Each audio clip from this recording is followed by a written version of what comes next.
to the Education Over There podcast. I'm Sheena Hogan. I'm so glad you joined. This is a place where I give practical financial tips that anyone can understand and you can begin to implement now. Season 2 is all about relationships and money. Each week, I will have a guest come on to share their journey. My hope is that you will leave this conversation with a new perspective, idea, tip, or strategy that you can implement now. The Education Over Debt podcast is now streaming on Spotify, so be sure to check us out there and become a monthly supporter for as little as 99 cents per month. And if you haven't already, go visit our website at www.educationoverdebt.com to check out what we're doing in the community. The purpose of the foundation is to provide scholarship monies to students obtaining their bachelor's degree, and we would love for you to be a supporter. Today's topic is teaching kids about money. Our guest is Ms. Erica Walker. Erica Walker is a graduate from Columbus State University with a bachelor's degree in psychology and Spanish. She obtained her master's degree in clinical counseling psychology from Brunel University. In addition to her full-time position at the Community Foundation of the Chattahoochee Valley, Erica continues to reach out into the community, serving part-time as a clinical psychologist at a private practice in Alpharetta, Georgia. She speaks the language of philanthropy and is committed to community service. Erica served on the board for the United Way, Emerging Leaders United, the American Red Cross, and is an active member of United Way's Women United group. Erica is a dedicated full-time mother to a beautiful and vibrant 6-year-old daughter, and most recently, they were featured on the Dave Ramsey Show in Nashville, Tennessee, after paying off $65,000 in debt in 27 months. Please help me welcome Miss Erica Walker. Hey. Hi, Erica. Hey. How are you doing? Thank you for joining us. Thank you for having me. And I misstate, you paid off $65,000 in debt in 27 months. So just starting off, share with me with your journey and what motivated you to become debt free. So much like a lot of people who have debt, I was just living normal. I had a credit card, I had student loans, and as you mentioned, I attended Brunel University. What most people don't know is that Brunel is a private university.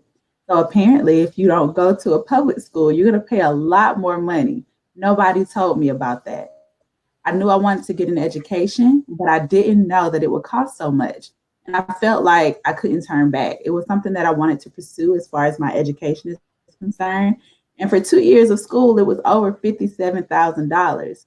So the other debt comes from my credit card. And again, I was just living normal. I was not making any frivolous purchases on my credit card, but I definitely leaned on my credit card for emergencies, whether my pet got hurt or something happened with my car. Maybe I broke my cell phone. Those were emergencies to me.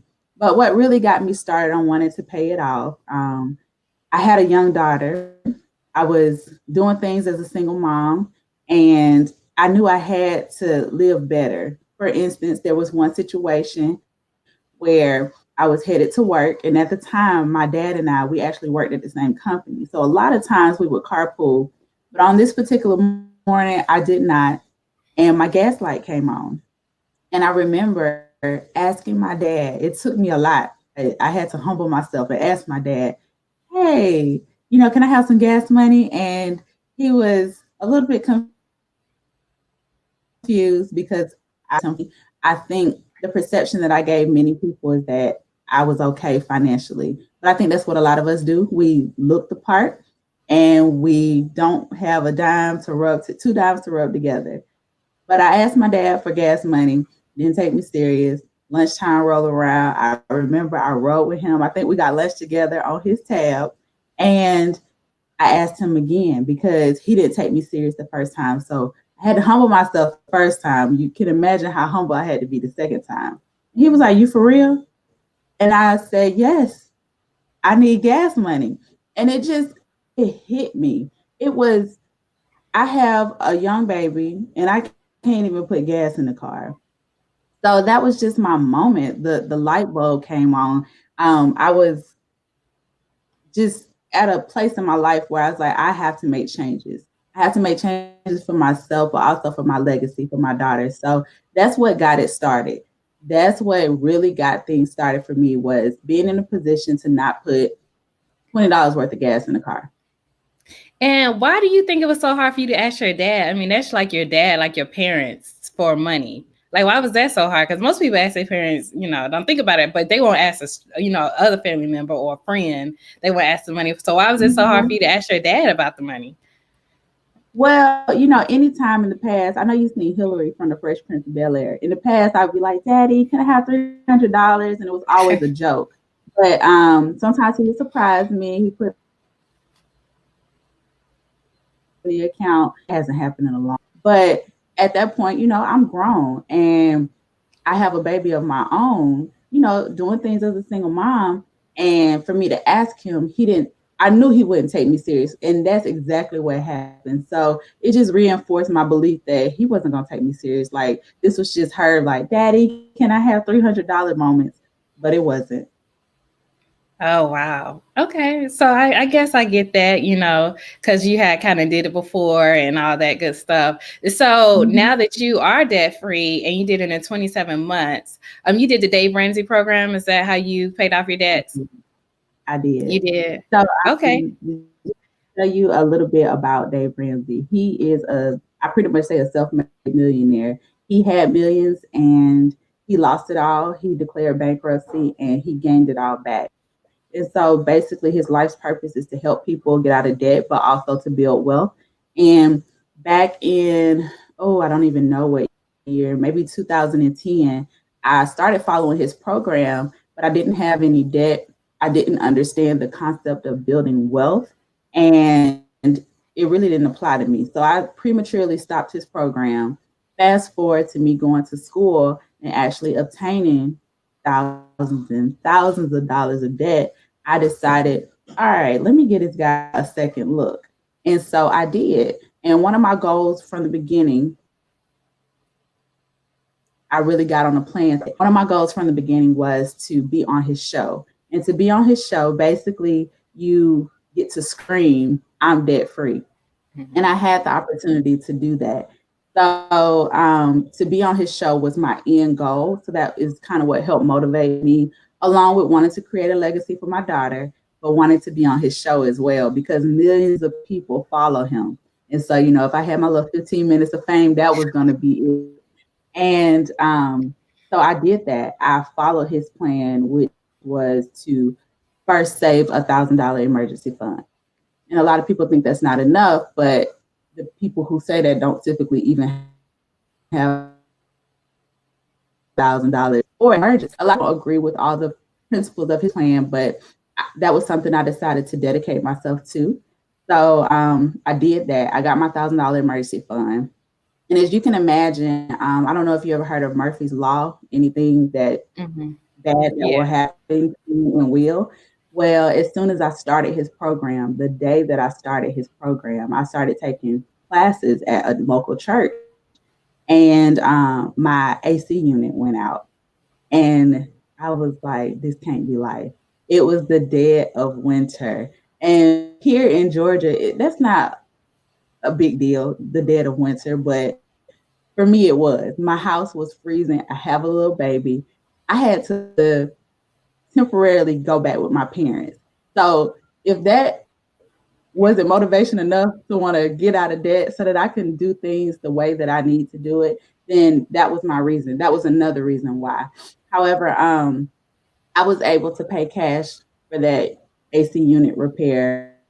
I think I initially got the unit in the attic fixed, and then 2 weeks later, the one outside went out. So that was a sign that you need to get your life together because life is gonna happen and you need to be prepared for it. So yeah, I went through his program. Baby step one is to get $1,000 emergency fund. Baby step two is to pay off all your non-mortgage debt. And I dedicated myself to doing that.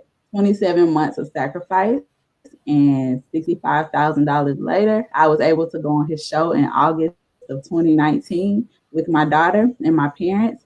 And I was able to yell, I'm debt free. And that was the most freeing experience in my life. Yeah, I bet it was. You talked about a lot of people think $1,000 isn't enough. I think they fail to realize is that you really just got to start, right? You just got to start. If you start with something, then you can always grow and get bigger. But sometimes people feel like if the whole blueprint isn't, completely exactly how they want it to be or what have you, then they can't even start. And so that is one thing that I do like about this program is just start with getting $1,000, and then you can move on to paying off some of your debts, just so you can have something. I had a friend, her thing was she didn't even have money to like pay a copayment at the doctor, like $20. And so when she first started saving the money, the fact that she could pay the $20, cash, that was like a big deal for her. And so, yeah, you always just have to get started. And I'm so glad you did that. So, with your daughter being there with you right beside you when you did the screen, what do you teach your daughter about money? I'm always teaching her about money, but I also want to make sure that I'm never overbearing when it comes to talking to her about money. She's 6. We go to the store. She sees something she won't. She doesn't understand the concept of money in that moment. But I always make sure that there are moments that are teachable for her. But for her to be there on stage with me, to be able to meet Dave Ramsey, while she may not have understood then, I hope that we're on YouTube for a lifetime now. We're on the internet now. She can show her friends, she can show her kids, she can look at it and see that there was this moment where my mom made a sacrifice and it was for me. So the things that I teach her is just about the value of money. Um, I'm so thankful that she's not one of them kids that throws tantrums in the store when I say no, but I think that, stay at home. I had to teach her when we get to the store, don't touch nothing, don't ask for nothing. The typical speech before you go into the store. No, but in general, teaching her about the value of money. One thing that I tell other people and that I also tell my 6-year-old is that, if you go to the store with $5 and you're supposed to buy milk, eggs, and bread, and that's all you have to buy that. If you see a toy that you want that costs $3, will you have enough for those things that you initially came to the store with? The answer is always going to be no. So I let her know ahead of time, this is what we're going to the store for. This is why we're going to the store. And I feel like Christmas comes quickly. I feel like her birthday comes quickly every year. So she's never in need of anything. But let her tell her, oh, mama, I need this toy. I need this toy. I'm like, baby, we're going to teach you the difference between wants and needs. So it's just reinforcing life lessons about what you can afford, the things that are important, making priorities.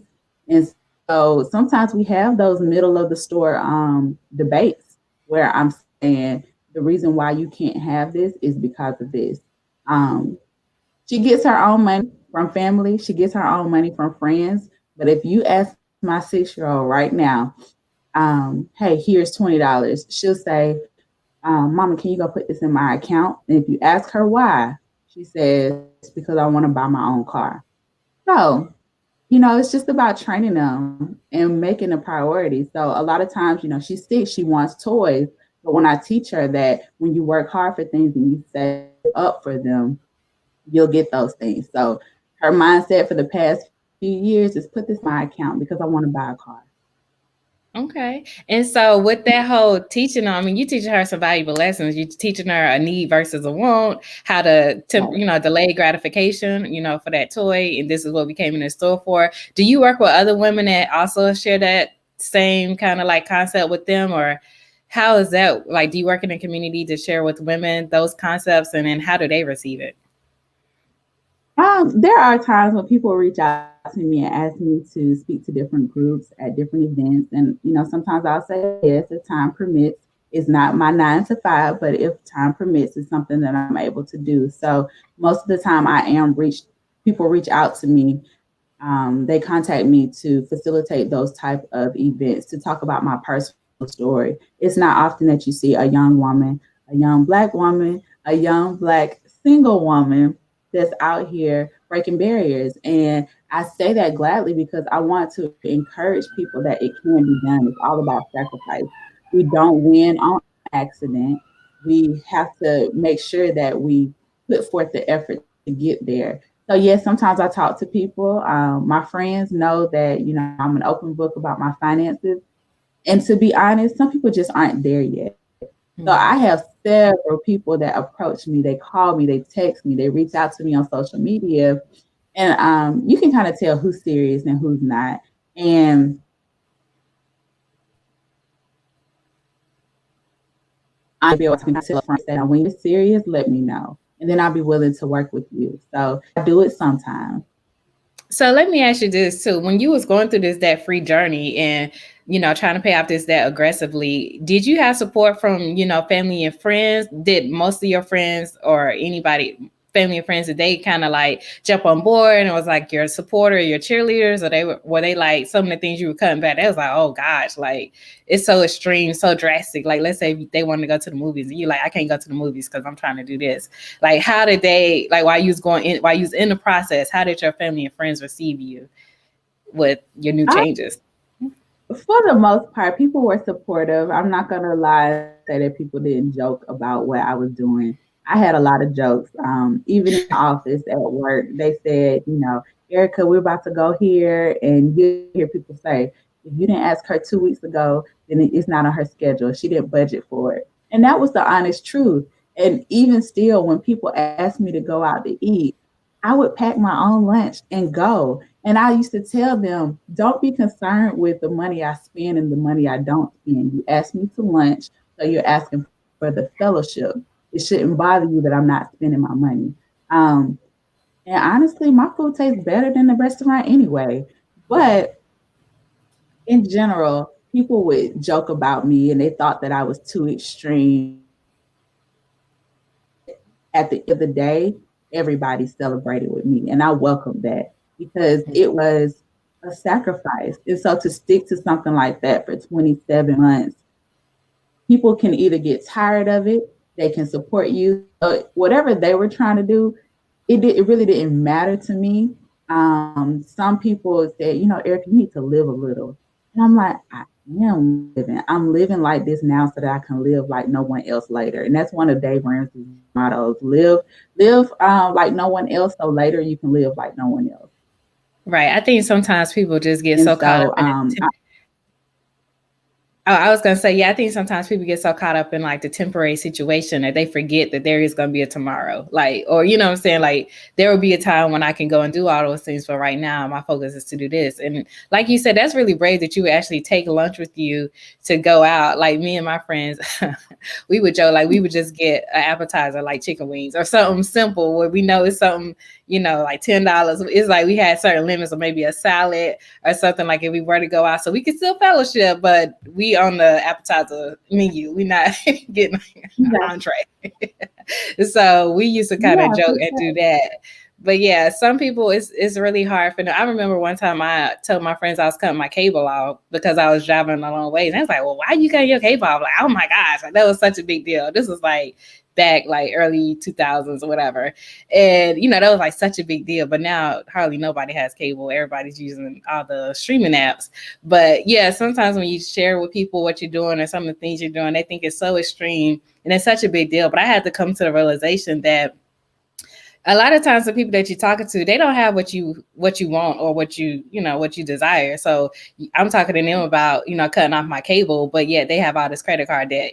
So the way they're living their life and the things that they have, I don't want that, and that's why I'm doing something different. And so therefore I had to be okay with those decisions that I made that's different than other people. And it took me a little while because sometimes I think I did want that support, or maybe that being on the same team, or just like we doing the same thing, like working towards the same type of goals, but not everybody is working towards the same type of goals that you are, and that's okay. They get the option to live their life how they want to live it, and I choose how to, and so you just got to let go of that sometimes. And I think sometimes in our society now with social media, everybody want to be liked and get all these likes and you know show like they're living this great life, but really behind the scenes it might not be so great. So That is true. That's true. yeah, and I like to work with people on the accumulating wealth side. So even when I was working as a financial advisor, I wanted to help accumulate wealth. So I did more retirement planning than anything else, but didn't really work with people too much on getting out of debt, for instance. And some people criticize you about that. Well, why, you got to get out of debt before you can do this, and da da da da da. And it's always like you always get critiqued sometimes with things that you do, but you just got to do what you enjoy doing. And if I enjoy talking about, retirement planning, then that's what I enjoy talking about. Like they have other people who like to talk about getting out of debt, like Dave Ramsey. And so it's all like so many different things that you could do with money. And I think, whatever you decide to do with money and how you live your life is always a good thing. And to be able to share that journey with people and have people to support you, I think is awesome. To be able to give back to help other women do it, I think is awesome. And like you said, you really get to see who's serious and who's not serious and decide right then, okay, kind of like how you want to allot your time. Because people who aren't serious, they'll always find an excuse to do whatever. And that's always challenging sometimes, I think, working with people and money. So, Yes, and I was gonna say I've had all the things that I eventually want to work towards obtaining later. I've had cars, I've had expensive things, and I realized that it didn't help me in the moment to reach my goals. Um, so, like right now, I drive a very modest vehicle, and on the back of that car, on the back window, is a sticker that says "Debt is normal, be weird," and it's always a conversation starter. I'm always able to share about my financial goals and my debt-free journey with other people because of that sticker. But I don't. If debt is normal, I don't want to be normal. I want to be weird, and so I'm working to create a life that other people ask about. How did you do that? So that I can inspire other people to do that too. Yeah, that sounds good. That sounds good. That's just like when people have that saying that debt is a part of life or something like that. Like you always be in debt, that's a part of life. I don't know about I don't know about that, but maybe it's a part of your life, right?